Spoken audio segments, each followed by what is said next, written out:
মধ্যপ্রাচ্যকে পরমাণু মুক্ত দেখতে চায় ২১টি মুসলিম দেশ।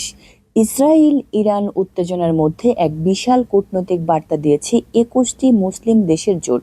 মিশরের নেতৃত্বে গঠিত এই রূপ এক যৌথ বিবৃতিতে ইসরায়েলের ইরানের উপর হামলার নিন্দা জানিয়েছে এবং মধ্যপ্রাচ্যে পারমাণবিক নিরস্ত্রীকরণের আহ্বান জানিয়েছে। আল জাজিরার এক প্রতিবেদনে বলা হয়, এই দেশগুলো বাছাইহীনভাবে সবাইকে নিরস্ত্রীকরণের অন্তর্ভুক্ত করে মূলত ইসরায়েলের গোপন পারমাণবিক কর্মসূচির প্রতি ইঙ্গিত দিয়েছে।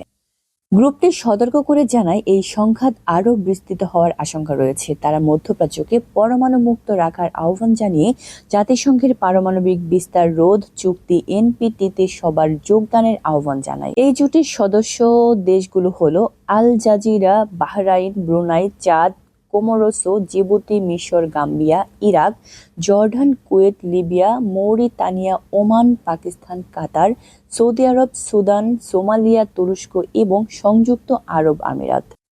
এদিকে কানাডার জি7 সম্মেলনে ফরাসি প্রেসিডেন্ট ইমানুয়েল মাখোঁ সাংবাদিকদের জানান, যুক্তরাষ্ট্র এই সংঘাত বন্ধে কিছু একটা করতে যাচ্ছে। তার ভাষ্যমতে, যুক্তরাষ্ট্র ইতিমধ্যে যুদ্ধবিরতির একটি প্রস্তাব পেশ করেছে। মাখোঁ বলেন, যদি সেটা সফল হয় তবে তা হবে বড় একটি অগ্রগতি।